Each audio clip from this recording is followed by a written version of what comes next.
And good evening. Welcome back, everybody. And this is our bracket podcast. No, no, no. We did that already. Oh, Under the Radar. Welcome to. No, no, no, no, no, no. That was over a week ago. Okay, okay. It's not the preseason. Oh, it's our championship week video notebook. All these podcasts, I got a little bit confused here, just like I did last night. And want to start off tonight by apologizing for first of all being completely wrong on the math of the survival board, and we also blew what games were being played today in the MEAC. We'll get to those in a few minutes. So anybody that watched the last about 10 minutes of last night's podcast, ignore it. We'll fix that tonight. I was But just aware that we screwed that up. Wow. yeah, but I don't know why. uh, and David's hitting the bottle again. Yeah. David, we just like we do every night. This is our podcast where we do go through all of each night's conference tournament action, review the games, preview the following nights, update our survival board, and we're going to get right on into it tonight. We're going to pull up the.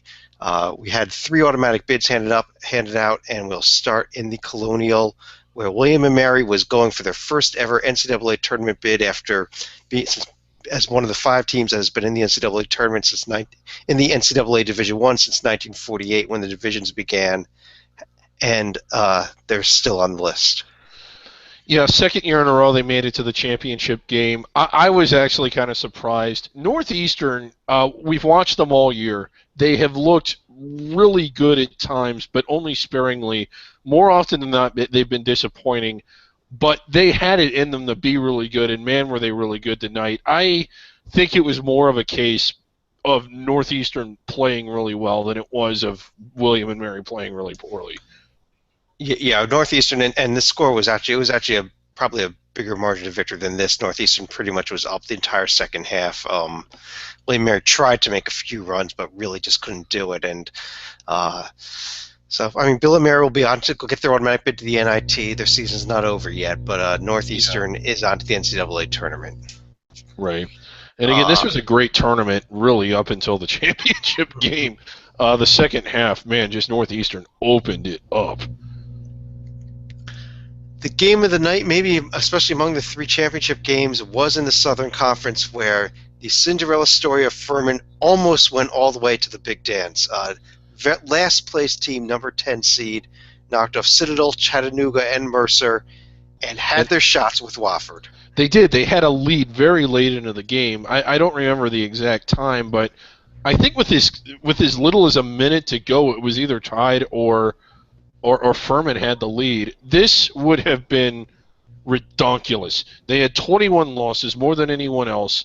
They had a 297 RPI. I don't think anyone has ever gotten in with one that low. It would have gone up had they won this game, obviously, but I mean, not a whole lot. We were faced with a situation to where the biggest mismatch of the entire tournament may have been in the play-in game or the opening round first 4 game had had Furman won this. Well, I mean, Furman, I mean, they would have earned their way there in the SoCon, having been the top 3 teams in the conference on the way there. So you couldn't say that they didn't earn it. And I'll tell you, this Furman team, this week played the best in this conference. I think they played even better than Wofford, and Wofford was able to just pull out the game at the end there. But Yeah. the way that they played, and after they had lost, I think 8 out of 9 heading into the tournament, yeah, they just came out of nowhere. They really did. This would have been as surprising. It wouldn't have been on nearly as large of a scale, and it probably wouldn't have had near the impact. And it certainly wasn't the circumstances that surrounded it with the storm and the tornado. But the Georgia team that won the SEC tournament, I'm blanking on the year. I believe it was 2008, or was it '07? 08, 2008. This would have been a far bigger surprise than that, I think. Yeah, and David, the best story about this tournament, I think, goes back to our video notebook we did on Thursday night before the first round games, which were the UNC Greensboro, Samford, and Citadel Furman games. And your comment was, "I can't believe somebody was finished worse than Samford in this conference." Well, Yeah. that team that did finish worse than them almost won the whole damn thing. They really did. It would have been amazing. It really would have been. And again, congrats to Wofford. We didn't mention this during our bracket rundown where we built the bracket. If you haven't seen it, watch it. It was incredible. I had Wofford inside my bubble. Now, obviously, they lose this game. They're not. But on the seed list, I think I have them sandwiched in between some of the first four teams. I really like this team. I do as well. I had them before this game. I had them just above my very last team in on my personal seed list. I mean, beating Furman isn't going to move them up anymore, but other teams could drop down below them. And I mentioned this a couple weeks ago. There's an outside shot this Wofford team could end up on the 11 line. Yeah. And again, without that loss to the Citadel, they probably without that loss to the Citadel, without that loss, yeah. Without that loss to the Citadel, and had they been playing Mercer tonight, they wouldn't have needed to win. I'm pretty convinced of that. This is a pretty good team. Yeah. Well, they're going to be a very dangerous out in the tournament. That's right, for certain. Great job that Mike Young has done there. You wonder how much longer he's going to be there. All week we've been predicting that Iona would lose in the Metro Atlantic tournament and Manhattan would win it. And David, we were both correct. Yeah. Iona did much better. We've been following them throughout this tournament. I was actually, I don't want to say it's impressive to gut out a 3-point win against Siena, but I was impressed with how they played in that game. It's not, we made this point before, it was not your last year's Iona team or the year before where they would get these big leads and then they'd get thrown off balance and never just get control back. They actually made big plays really in both the quarters and the semis. They really ran over Monmouth in the semis, but tonight they fell behind early. They did fight back. It was a really exciting second half. I had it on. I was actually having a hard time paying attention to our podcast at times. But they really, again, not Iona-like. They fell behind. They came back. Now, again, they didn't come all the way back, and Manhattan got the win. But still, it went. This is potentially a dangerous Manhattan team. I think this is the second year in a well. They've played the last 3 years. Manhattan's won the last two after not having won during the regular season. The one thing, Chad, this is becoming one of my favorite rivals for reasons that we won't get into, largely because so many of the really good ones have gone away. This one is still here. It was pretty heated. I really, really wish it had been on campus. Wow, what an atmosphere. Yeah, I'll tell you, one of the other storylines here is the Manhattan head coach, Steve Masiello. Remember in the offseason, he took the job down in South Florida, said goodbye, and then they realized that he had never even graduated from Louisville. Kentucky. I'm sorry, from Kentucky, and that there was basically inaccuracies in his resume.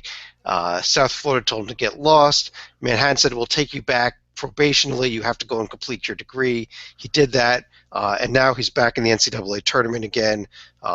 Maybe has a better job waiting him next year. We'll see what happens with that. Yeah, and I want to say this about Steve Masiello.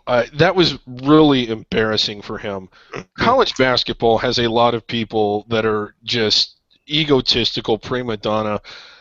I don't think Steve Masiello is it. I think he's a good guy that had a bad moment and then made a bad decision, and hopefully he's better for it. I was so glad he got another chance.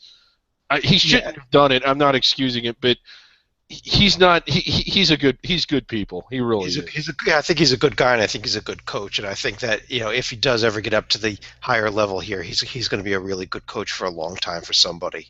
Yeah. Let's move over to the Summit League, which tonight was semifinal night and we were expecting the huge battle of the South Dakotas in Sioux Falls. And it really turned out to be a completely one-sided game. South Dakota State just dominated their in-state rivals there. I did not. I'm seeing the final score for the first time. The margin was 27 when I quit paying attention. Yeah, it was a lot bigger than this final 13-point margin of victory. Yeah, North Dakota State it's what we wanted. These two teams. It's always fun when they play. They had to wrestle with Oral Roberts. It wasn't as easy as I thought it would be. No, it wasn't, and it came down to the very end of the game. I mean, Oral Roberts was right there, just down 2 points with well under a minute left to go. I believe it was actually tied with about a minute left to go, and North Dakota State did sneak it out. I think North Dakota State all season has been the better team here, so it is nice to have the top two teams playing each other. This is the championship game tomorrow night. I think it will be a really good game. I still like South Dakota State to take it, though. I do too. But again, these two are pretty much equal. I think that they're almost interchangeable as far as where they end up on the seed list. So anyway. Let's move over to the West Coast Conference, where as we are recording this live on tape delay, we only have one final in so far, and that was Gonzaga, who had a game with Pepperdine for a half and then decided to start playing. Yeah, so Gonzaga into the championship game where they'll be facing BYU. Yeah, as we record this, it's halftime of the BYU-Portland game. BYU up 18 points. Barring a complete collapse in the second half, we will have the Gonzaga-BYU game we've been waiting for. This is coming up tomorrow night, and the big question arises here. If Gonzaga wins this game, where does that leave BYU in terms of the tournament? I don't think our committee will take them, just judging by the broadcast we did earlier. I think the actual committee will. Well, I mean, there are a lot of factors here because you have a lot of the bubble teams have very easy to slide down as well. We did have BYU in our on our last four out, although they were the fourth of those four teams. So, but that is something that we'll find out as we move ahead. Obviously, we're assuming that BYU is going to hold off this game here with Portland. Tonight was also first-round night in the Mid-American Conference. These were four games that were played on campus sites, and I'll try to scroll up here and get as much of this bracket in the screen as we can because it's this crazy format here. Not at all. I don't know, David, if you got a chance to watch this Eastern Michigan Miami of Ohio game. I honestly did not. I did not. There was a pay-per-view stream only on it. I did not get a chance to watch it. It was a 62-61 overtime win by Eastern Michigan. Maybe you have a little more info on the game than I do. Not really much more than that. I was kind of following it. I didn't watch it. I was watching Ball State Bowling Green pretty closely. It was a close game. I realized that Bowling Green opened it up down the stretch, but it wasn't until like the final, at least past the under 8 timeout, to where Bowling Green finally opened that up. For a while, it looked like they were going to lose. But yeah, I mean, real exciting stuff in Eastern Michigan on the way up to Cleveland later this week. Right. I think Bowling Green's going to roll. This tournament gets really exciting once we get down to the quarters. Potentially, it's most likely Bowling Green Toledo. That's a good game. We have Akron Kent. For those of you that missed it, the last game of the season, we had a court stormer. Those two could meet as early as the quarterfinals. That's probably, in a conference full of rivalries, I think we decided earlier this year that one's probably the biggest one. Well, I wouldn't write off either this Eastern Michigan or the Western Michigan team in this next round, which is coming up not tomorrow, but on Wednesday night. They both had pretty good seasons. They both finished with solid records, and I think that we could have a couple of interesting games there between Eastern Michigan, Bowling Green, and Western Michigan, Akron coming up as well. Akron completely destroyed Northern Illinois tonight. I was watching some of that game too, and that was ugly. Yeah. In the MEAC, again, we apologize for the mistake last night. What was the mistake? I announced that today's games were the 8-9 game and the 7-10 game. In fact, they were the other two first-round games. Tonight was the Delaware State-Savannah State game and the Hampton-Morgan State game, not like what I said last night. Hampton completely rolled over Morgan State. It actually was closer than the final score. They kind of pulled away late in the game. The Delaware State-Savannah State game, though, was close the whole way, which is surprising for a 5-12 game. Yeah, it was, and especially as bad as Savannah State's been. It actually came down to like the final minute, and it wasn't until Savannah State was fouling to try and stay in it that Delaware State opened it up. And one of the more stranger formats here in this tournament, because they split up the first round of the quarterfinals into multiple days, the two winners tonight don't play again until Thursday night, so they're going to get the 2 days off before they come out to play again. But tomorrow night's games coming up here, Tuesday night, we have the Bethune-Cookman-Coppin State game at 6 and the North Carolina A&T against the number one team in the MEAC and perhaps the number one team in the entire country, South Carolina State. Yeah, that's my your team. Yes. Yeah. Your assigned team. So again, looking forward to that one. And yeah, I do recall this, and again, we do apologize. But hopefully South Carolina State lives to see another day. We want to see them play as long as possible. We want to see them playing, although it looks like this school is not actually going to be closing down. That was a long shot to begin with, and and the school will stay open. They should be back again next year, although they need to get things straight out financially there. And of course, a lot of these HBCUs. There was just an article I was reading today, that there are financial problems across the board with a lot of these schools, related a lot to the fact that there's a lot less money out there from the federal government for student loans for these kids, which really is a shame. Yeah, it really is a shame because the HBCUs in this conference is exclusively HBCUs. They serve. People, to me, I want to hit the roof every time they say, well, we're no longer a segregated society. We don't need them anymore. Well, they don't. Maybe it's not the ethnicity or the race of people that it reaches. It's the socioeconomic background of the people that it reaches. And one of the things that makes me mad is that these are public institutions. And again, not to pick on Clemson, South Carolina, College at Charleston, why is it that the one school, and it isn't just South Carolina State, it's so many of them, Florida A&M for crying out loud, Florida State, why isn't it, these are your public institutions, you fund the other ones, why don't you fund these? I agree with you. And these are the ones that need the money more than those other schools, I'd submit. Yeah. These schools don't have the donors that have tons of money. These kids, when these kids graduate, they're not going to be out there making millions and millions of dollars and able to donate millions and millions of dollars to the schools. Yeah. Not like you have one. It's South Carolina State University. Well, we're going to shut it down because of the fund. Then fund it. It's your school. Anyway, sorry. Let's move on to the preview of a few games coming up tomorrow night. That does conclude all tonight's action. But tomorrow night we have a couple of championship games in addition to the Summit League of the West Coast that we already discussed. The Horizon League title game, Green Bay at Valparaiso, 7 o'clock. This one's going to be fun. I'm looking forward to a good game here. Valpo, the huge advantage of being at home, but still, this Green Bay team is a very good team that faltered a bit down the stretch, but did rebound to make the finals. Yeah, they faltered down the stretch. It is a good team. I thought they got snubbed last year for an NCAA tournament bid. I certainly think they were better than some of the teams that got in, and I think they had better paper than some of the teams that got in. But tomorrow, if they beat Valpo, they're in.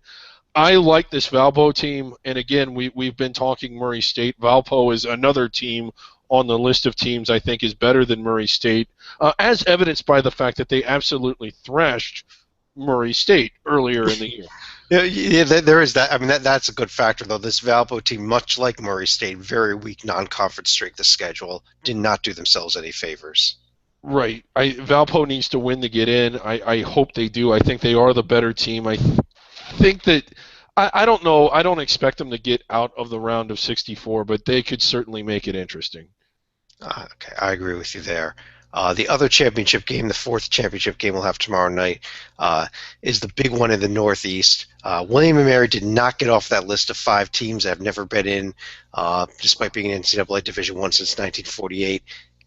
St. Francis of Brooklyn has a chance to do it themselves tomorrow night at home in their 900-person, 900-seat gymnasium that is probably going to have about 2,000 people there tomorrow night, I bet.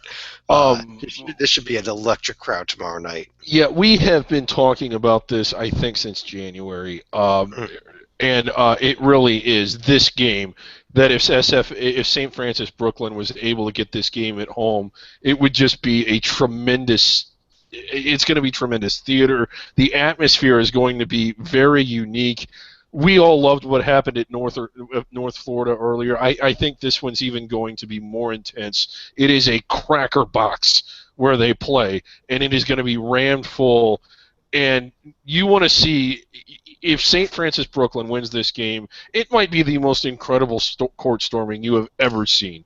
Because they don't have far to go. It's not like they have to run a long ways to get onto the court. It will be flooded instantly. Well, honestly, if they just want to walk out of the gymnasium, they got to flood the court anyhow. So Yeah. that's. So This Robert Morris team, though, I think is a very dangerous team for Brooklyn. And I think that this is going to be a tough game for them. I would not. Well, I think it'll be a great story for, say, Francis Brooklyn to make the field. They are not just to be able to cruise in there by any means. no, it's going to be a good game. I mean, honestly, I know that the winner is on the 16 line, perhaps even going to Dayton. I'm looking forward to this more than anything else tomorrow. I really am.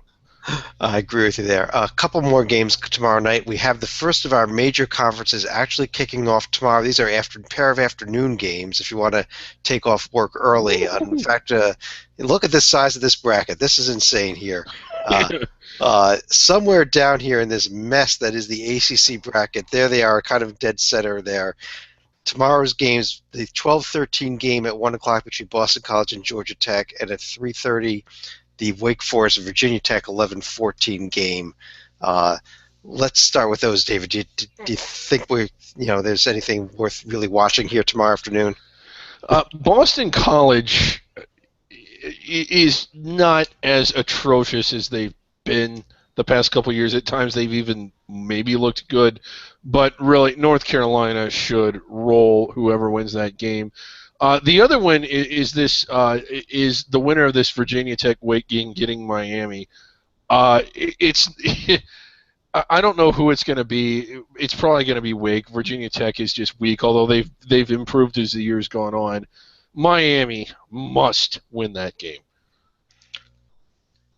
Right, and let's talk a little bit about this ACC bracket here. If you could follow this, and maybe we can get a better bracket picture up here.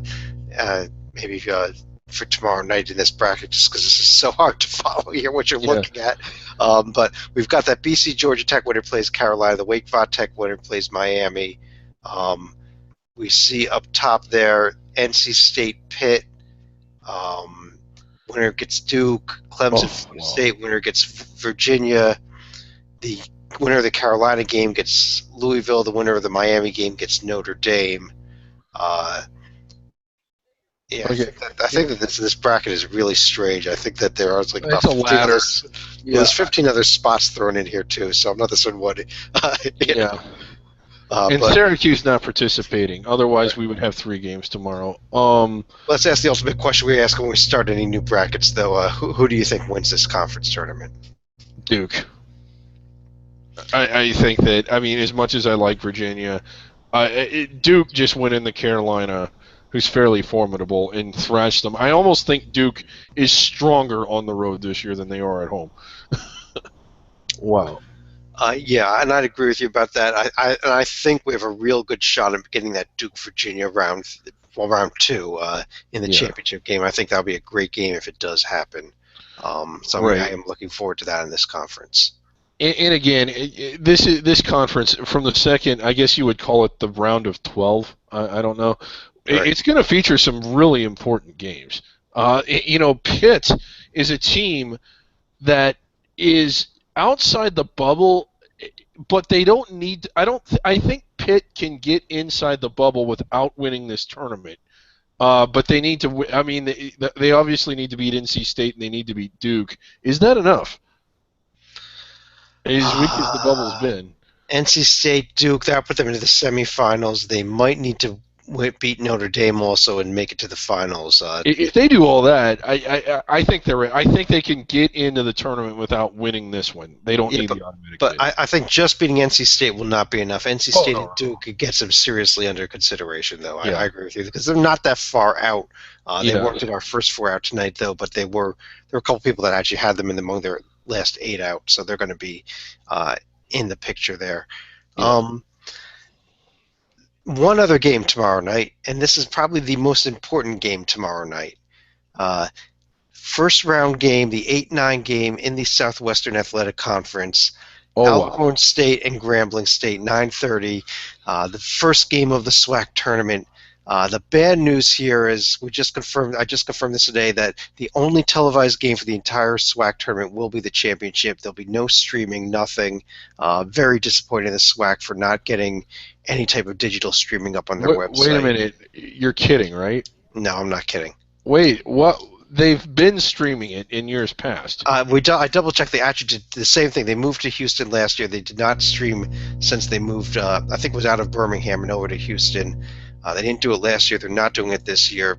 Uh, I don't know what's up with the SWAC. They're in an NBA arena there. You would think that it'd be pretty easy to get the video cameras rolling in the building, but they're An not. iPad would So we may need to dispatch you to Houston, David. We'll have to work on that. yes. I will get tomorrow. I will be broadcasting live from Houston. And the game, of course, tomorrow night, Alcorn State and Grambling. If Grambling loses this game, I think we've agreed we'll have to confirm this coming up on Thursday evening when we go to our mock committee, but Grambling should be our Centenary Award winner. Yeah, now I'm kind of torn here. Now that I've learned what you just said, is Grambling worthy of the Centenary Award because there's no streaming, or is the entire conference damned to the Centenary Award because there's no streaming? I think it's worse that if you play in a conference that not only doesn't stream its first round, because, hey, the Metro Atlantic also doesn't do that, but doesn't bother streaming the semifinals or the quarters either. And here's an interesting point here, David. The bottom two quarterfinals, and these will be games coming up actually on Wednesday, have Alabama State and Southern, the two ineligible teams, in as the favored teams. If both those teams win in their quarterfinal round game, then the other semifinal, which will not be televised or streamed anywhere, will determine the automatic bid. Yeah, and it is very, very likely that both those teams will win. Right. Assuming that happens, assuming we get an Alabama State Southern semifinal, we will have a non-televised game that will determine an automatic bid in the other semifinal, and then an exhibition game in the championship. Yeah. Crap. Well, let's ask the ultimate question again, though. Who do you think wins this conference tournament? Texas And you can pick one of the ineligible teams if you like. Oh, okay, I'm going with Grambling. Okay. If this Grambling conference deserves a representative, like Grambling. I'm actually going to go with Alabama State to win this conference tournament, although I agree. I think that Texas Southern is going to end up being the representative out of this conference. I think we are going to get that exhibition game in the championship. Yeah. So, because, again, when you see the tournament profile on CBS or Turner, and it's telling you about the teams, and it says into the field whether they were a conference champion or an at-large, if Texas Southern loses to Alabama State, what are they? They are an automatic bid winner, automatic bid recipient. Let's call them that. Okay. But we have to make up terms when we come to the SWAC. All right. We're going to pull down the screen now, and we're going to switch over to your screen where we're going to pull up our survival board, our final event of the night. Okay, let's see. We work some of our magic there with that, and there it is. Now, this was our other mistake last night. It showed 225 and then 222. We finally did get the math right. 221 after last night's games. Teams remaining, yes. And, again, we're going to see the action tonight. There's the ACC for tomorrow. Just kind of scrolling down here. Okay, so are we ready to hit the magic button here? We're going to take 1 second here. Yeah, David, we're going to go ahead now, and we're going to hit that magic button and see what happened as a result of tonight's action. Okay. One note, this does not include the outcome of the BYU Portland game. That will be updated in the morning. Right, and I think we could pretty much do it with about 99% accuracy, but we'll wait till the morning. Here we go. What do we got here? 209 teams remaining. So 209. After tomorrow, we should probably jump under that magic 200 number. That's kind of sad. Very close to it. Yeah. And then again, just going here, you see North Florida, the automatic bid winner. Coastal Carolina, automatic bid winner. Where's the Metro Atlantic? Manhattan is in. Iona off the board. So, again, the committee isn't even allowed to consider Iona. Is that what we've decided? The committee will not even be will not be discussing Iona. This is a favor that we've done for the committee. This is the reason why we do this for them. Let them know you don't have to bother. Iona had a nice season, won their conference regular season, but They're going to be discussed in the NIT committee room, not in the NCAA committee room. So again, we've got Belmont, Murray State still under consideration. Wofford, who won the automatic bid tonight. Right. So So with Wofford, they're not going to have to bother with the debate: do they belong in or not? They'll see them in bold end caps. They know that they're in, and the only thing they need to decide is where to seat them. Right. Okay. All right. Well, on that note, I want to thank everyone again for joining us again, and we're going to talk to you again tomorrow night.